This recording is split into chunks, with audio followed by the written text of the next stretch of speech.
Congressman LaSurette, thanks for joining us this week. I got a couple interesting issues we wanted to chat about. The first is the budget super committee that has been meeting. There's been this expectation all along that basically nothing would happen. And it seems like in the last few days, there's actually been some somewhat hopeful signs. Can you talk to us a little bit about that? Yeah, as you know, the House is going to be done on the 13th of December. They're going home, so you have a very small window where this can take place. Most of the reports coming out of the committee are that they're working very hard on coming to a resolution of the two budget resolutions, but that it's going to be small ball, and small ball means $40 billion. And the goal of the $40 billion would be to ease some of the pain, primarily on the defense side of sequestration. And there'd also be some other programs as well. They will achieve it, and why it's kind of important is that they're going to achieve it by doubling the airport security fee from $2.50 to $5, which is obviously, it's not going to make or break people that travel, but it's a big deal to people who travel. And then if you're a federal employee, they're probably going to up the amount that they contribute to their pensions. They'll then take that revenue and then apply it to soften some of the sequestration cuts. It's not even a wave in the ocean of problems here, but because they're dealing with raising user fees, everybody in an amazing lack of leadership is able to go home, and Democrats are able to say that they got more revenue, and so to offset some spending cuts and put more money towards spending things, and Republicans are able to say they didn't raise taxes.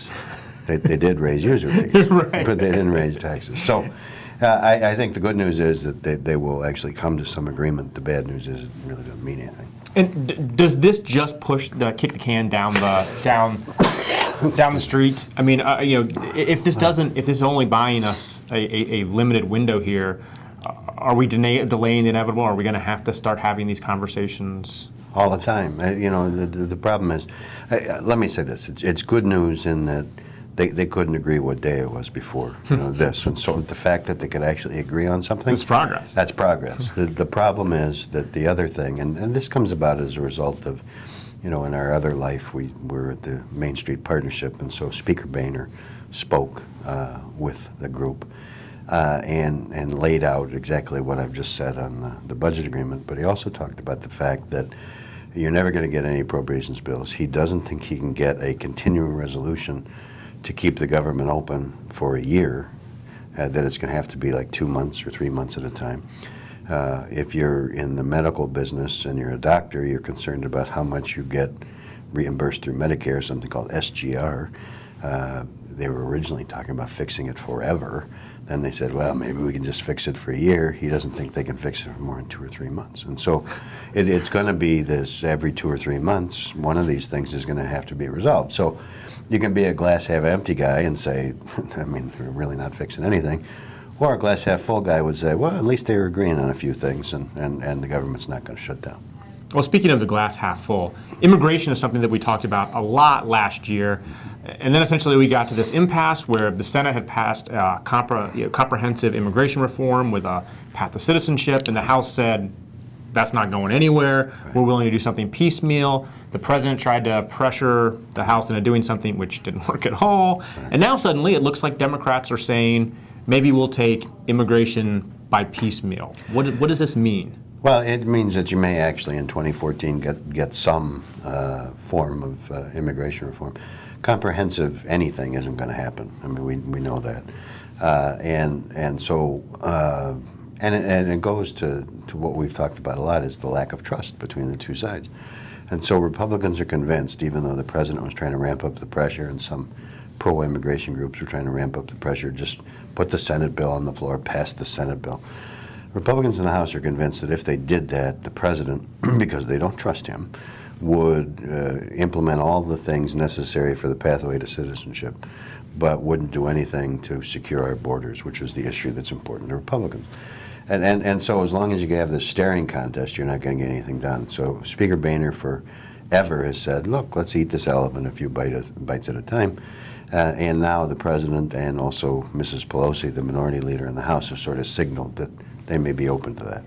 If that is a sincere position on all of their parts, you could begin to get pieces such as E-Verify for employment. You could get something that the nursery and agricultural workers want in terms of seasonal workers to have a secure workforce and so on. So you could begin to pick up pieces of that and eventually get to this pathway of citizenship and secure borders. But Republicans are going to insist on borders being secure first.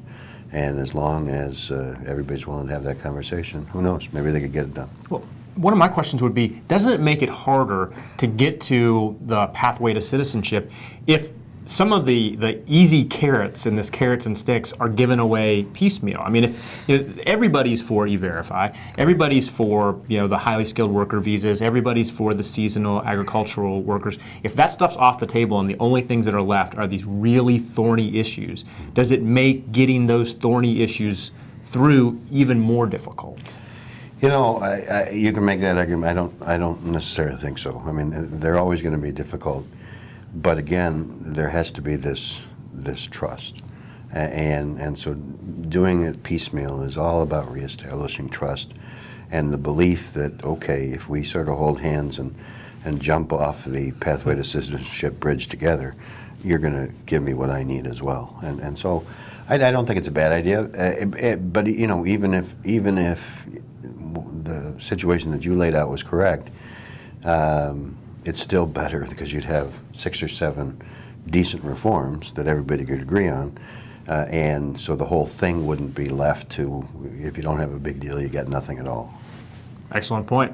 Last thing I want to talk about is the talk about proposed changes in the tax regulations as they regard 501c4 charities. There was a lot of talk about this, particularly in the IRS treatment of Tea Party groups and conservative groups, and the pushback from Democrats was these people have 501c4 status and they're not charitable groups, and sounds like the administration and Democrats on the Hill are interested in actually changing those regulations now. Can you tell us a little bit about that?